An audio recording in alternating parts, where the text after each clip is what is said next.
Capital Account is an economic show. Rarely ever do we delve into the space of politics or foreign policy, despite being situated in the nerve center of Pax Americana. We find the independence granted to us through such detachment to be worth more than the benefits of opining on matters of state. We'll leave that to the Fox Newses of the world. But tonight, as you know, two candidates are vying for the presidency in 2012, and they take the stage, and one has become an annual circus of sorts for political pundits and a source perhaps of indigestion for some of the rest of us. And today we also have a guest whose job it is to forecast trends, not just economic, but political, geopolitical, social, and cultural. So it's a good opportunity, therefore, to break our silence on matters of state and to offer an opinion or two for whatever they're worth. Now, it appears to us somewhere, somehow, America veered wildly off track. After a Great Depression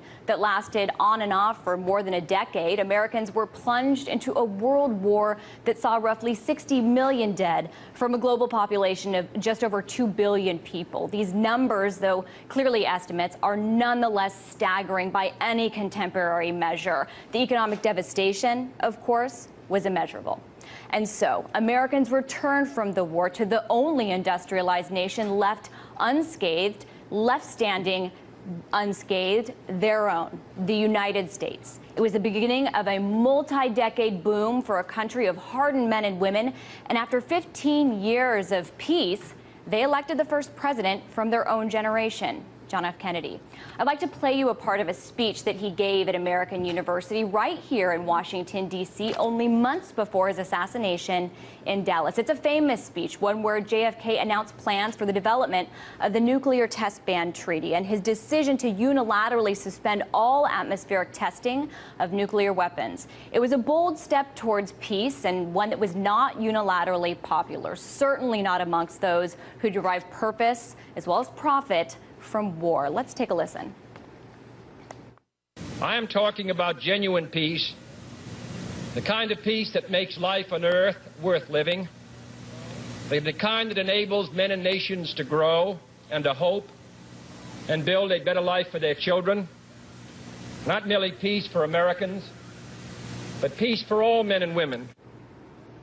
Reflect on that moment for a moment. We've become so obsessed with security that we've conflated it with peace. JFK understood the difference between these two, which is why he identified the security of the slave as a false prophet for peace. He spoke of a peace that makes life worth living. What kind of a peace do I mean, and what kind of a peace do we seek? Not a Pax Americana, enforced on the world by American weapons of war. Not the peace of the grave or the security of the slave. I am talking about genuine peace, the kind of peace that makes life on earth worth living. A peace that makes life worth living, not a peace that comes with a state of perpetual war, perpetual fear, and an ever-shrinking world of opportunity and freedom. There was constructive action in his remarks about peace. Whereas today, it seems that all the talk of peace involves surrender in every place but the battlefield. But not everyone has been so dulled by the propaganda abounding on matters of war and peace. Many out there are committed to freedom and peace. Those believe we can have both, despite the false claims of flag-waving armchair generals. And our next guest certainly fits the mold. He's here to tell us about the trends he sees forming over the horizon ahead of his Autumn Trends Journal release next week that we have a great pleasure of giving you a sneak peek of. In fact, you can see the cover right there. He's Gerald Celente, and he joins us now from Kingston, New York. So first, Gerald Celente, thank you so much for being on the show on the eve of this first presidential debate. Well, first of all, as you may know, I'm a political atheist. I don't believe in these, political gods, nor do I bow down to them. And when you look at the data coming in, this is probably one of the least exciting elections that I've ever witnessed in my lifetime. And what people will be doing, and that's why the cover of the Trends Journal is as it is, they're going to be voting for a lesser of two evils.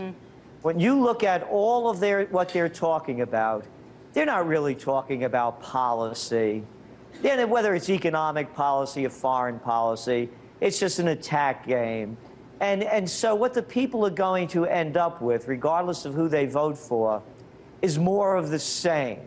The only question that will arise at the end will be who will destroy the nation the slowest? Well, I guess that does then become a key issue, doesn't it? You know, we've talked about this before many times, Gerald, this kind of two-headed monster of politicians, you know, two sides of the same coin. But one thing that struck me in your Trends Journal that's coming out soon is that you say the U.S. is experiencing the greatest leadership vacuum in history. So why now? Because we do have people to compare this to, for example, Richard Nixon and Watergate. So why now? I mean, look, Watergate was chump change compared to this stuff. I mean, think about it. You know, Nixon gets, you know, taken out of office for lying about Watergate. How about this one, Lauren? How about starting a war in Iraq because the guy had weapons of mass destruction and ties to Al-Qaeda that he didn't have? Mm-hmm. And it just keeps going on. Take the what is, you know, it wasn't always like this, and people think it was. When you go back to the Great Depression, you know, the bankers were also responsible for putting laws in place to give the people confidence in the banks, such as Glass-Steagall. It didn't happen on its own. And now what do? Are you going to compare the people back then to the people now? You know, you mentioned Kennedy. Mm-hmm. And ironically, you know, I just had my assistant run over and get this. This is a photograph of me and John Connolly in front of the book depository with his wife, Nellie. And Connolly was the guy that took the bullet in the back, sitting in front of Kennedy. Mm-hmm. And he asked to meet me. I had written my book, Trend Tracking, and this was in 1992, 2 weeks before the election. And I had predicted that to be a new third party, and for some reason in my book that I wrote in '88, I mentioned Ross Perot's name. And Connolly and I, you know, he told me the story, what happened that day. I was with a couple of other people. And we're walking back into the Anatole Hotel, and he looked at me and he said, you know, I read your book, and it's a fine piece of work. He said, but you don't have a clue what's going on in this country. Wow. And neither do the American people. Because if they did, there'd be a revolution in this country. And that's what's going on. This is a guy, by the way, that told Nixon to pack up his bags and leave, telling me that if the American people knew what was going on, there'd be a revolution in this country. That was '92. Well, now what did he mean? What did he mean, Gerald? What was he referring to? He was referring to the corruption, to the immorality. Mm-hmm. And you compare then to now, and look how we've declined. Look, we have the president sits on Tuesdays and has Terror Tuesdays. Pick up today's New York Times. They're talking about sending Predator drones into other areas of North Africa. They're ramping up for more and more war. Mm-hmm. You know, you keep seeing what's happening in front of us, and the people are turning a blind eye. Is this the greatest leadership vacuum that I've ever seen? Have you watched the presidential reality show? Did you turn on those conventions that were part NFL Super Bowl halftime show and mega church revival meetings? What respectable person could believe this garbage that they're spewing out? You know, Gerald, I want to dive more into a couple of the things that you said, because you talked about the people and you talked about the decay and the kind of progression that we've been on. But to go back a little into history, too, you actually brought up an Eisenhower quote that we were talking about earlier today in our morning meeting, which was the observation that any man who wants to be president is either an egomaniac or crazy. So has this always been the case in terms of the kind of people that are president? And if so, what's different now? Well, of course it hasn't been. Look at Romney. That cat's never stopped running since he ran for office the first time in Massachusetts as governor. I mean, how long has this guy been running for president? How about Obama? Does the guy ever work, man? He's always with his sleeves rolled up on the campaign trail. Could you imagine Eisenhower sitting down with the ladies of The View and saying that he's eye candy? I mean, come on. This is disrespectful. It's the presidential reality show, and it's as real as the rest of the reality shows. There is no reality. It's a country that's gone out of its mind and running mindless wars. I love it, Lauren.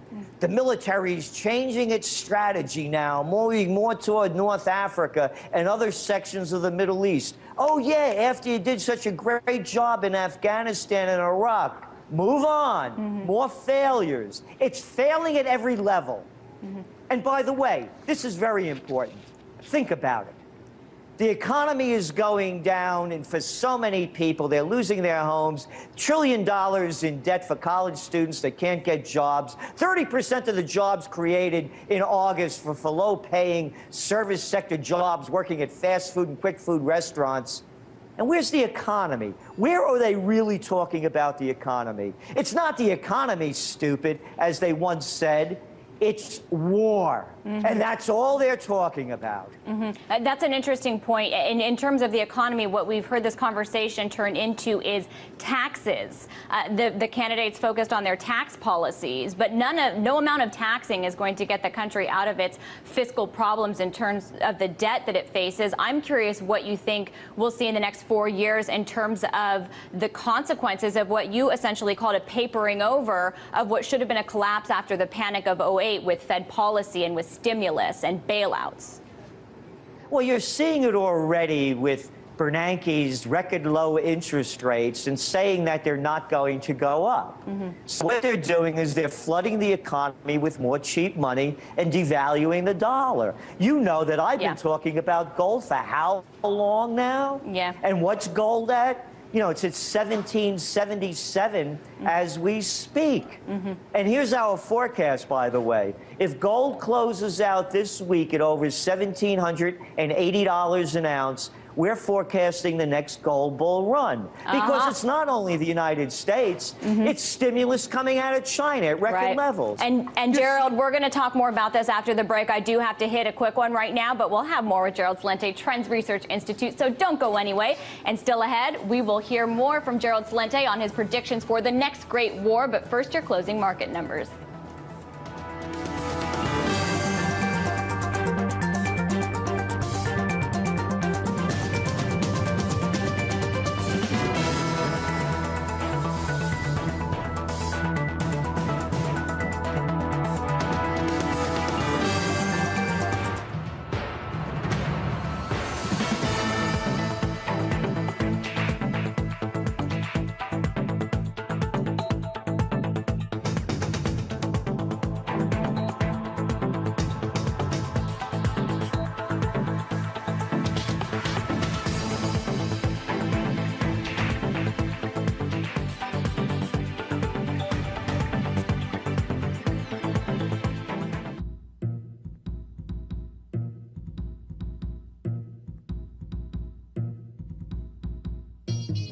Here's Mitt Romney trying to figure out the name of that thing that we Americans call a donut.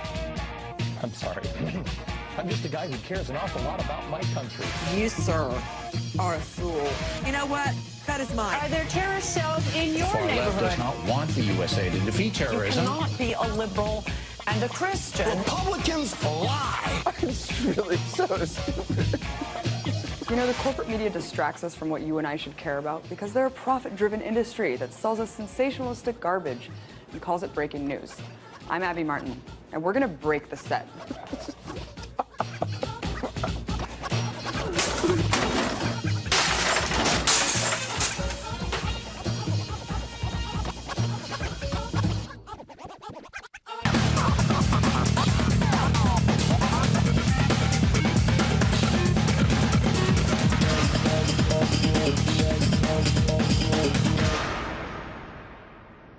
Welcome back. We're talking to political atheist Gerald Celente, who before the break was sharing not only a very insightful personal story, but he then, towards the end of the segment, laid out his predictions for a possible gold bull run. So I want to follow up with that and not waste any time. Gerald Celente, Trends Research Institute. Let's talk about this. So why do you predict a gold bull run if gold hits, what did you say, 17 something this week? 1780. That's our mark that we're looking at. Okay. Because, Lauren, look at all the stimulus coming out of virtually every country. I mean, the Europeans are buying up all these worthless bonds, the European Central Bank. They're going to be dumping more money into the European Stability Mechanism. You're looking what's going on in the United States. As I mentioned, Ben Bernanke coming flat out and saying we're not going to see high interest rates for a long time to come. And, of course, this is killing people trying to save money. And then, again, China. China's dumping record stimulus in. They're all dumping money into the system to keep it going. So, in effect, they're devaluing their currencies. The money, this digital money, is not worth the digital paper it's not printed on. So the more they print digitally, the higher gold prices go up. And then there's the other levels, because it's not only one-dimensional. There's war talk all the time. I mean, look what's going on with Iran. Yeah, no, I know. And I want to ask you about that, because you have talked about the next great war. You have talked about the warmongering over Iran. You've talked about the currency wars and possible trade wars with China. So what do you think in your forecast is where we see the next hotspot? And do we see the U.S. actually pursue another war? It's going on already. Add them up. Yemen, Bahrain. Bahrain never gets in the news. The place is up for grabs. The Saudis have invaded there and are supporting the emir. You look at what's going on in Libya. Oh, a wonderful humanitarian mission. It was beautiful. Happy days are there again. A wonderful democracy. It's a civil war. You look what's going on in Syria. A civil war. You think it's getting much better in Egypt or in Tunisia? How about the millions of people taking to the streets, and they're not doing it for a picnic, in Spain, in Portugal, in Greece? Look what's going on throughout the European region. The official numbers are 11.4% unemployment. It's much higher than that. The wars are already happening. Do you know how they say generals keep fighting the last war? Yes. That's what they're doing again. This isn't going to be like a World War II. You're going to see hot spots that go into civil wars, regional wars, and then world wars. America is a world at war. Look what they did. They passed the National Defense Authorization Act, and what did they say? That the nation is in a state of war, a war of terror. So you're seeing it keep building and building and building, and the parallels are identical.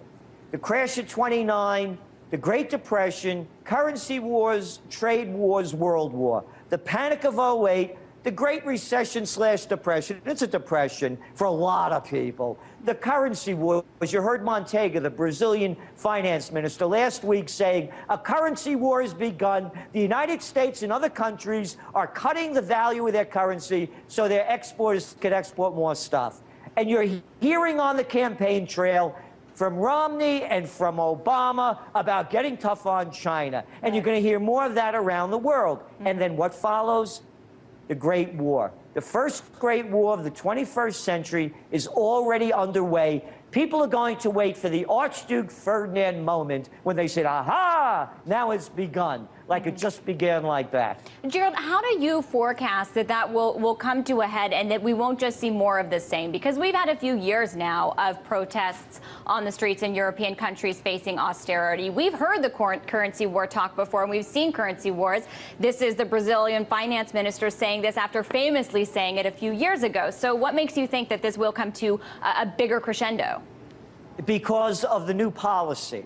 Who would have, you go back, Lauren, and you read, what was going on earlier this year. Oh, no, the Fed's not going to come out with a QE3. I mean, that was the general perception.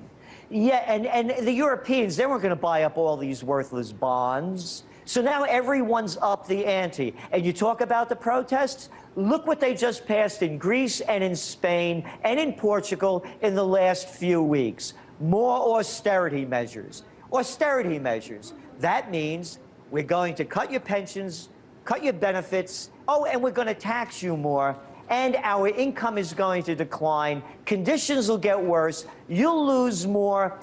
Hardships will increase, and it's class warfare. It's going on. It's building. Again, these things don't flashpoint at one point. They keep building. And again, Go back 2 years ago. Was Libya where it is now? Was Syria where it is now? Go back. When was the Arabs? And that wasn't an Arab Spring, by the way. That's a lot of baloney. It was not about a pro-democracy movement. It's about a lot of people with no money that are really angry because a few people at the top of the pyramid have everything and everybody else doesn't. They're living on an average of $10 a day over there in Egypt. 80 million people in a country not big enough with enough resources to support them. The same in Tunisia. The same is going on in Spain, in all of them. It's a breakdown. Everyone's broken. With the next great war, it's hard to imagine the U.S. being able to afford that, yet it still pours money into programs like the F-35 that have been massively over budget. But I want to move on because we just have a minute. I want to talk about individual freedom on a more personal level because you've had this battle with your name and your trademark and the websites that people have started using your name, writing information that has defamed you and hurt your reputation according to you, and also they're profiting from ads, and yet you haven't been able to take these down. What's going on?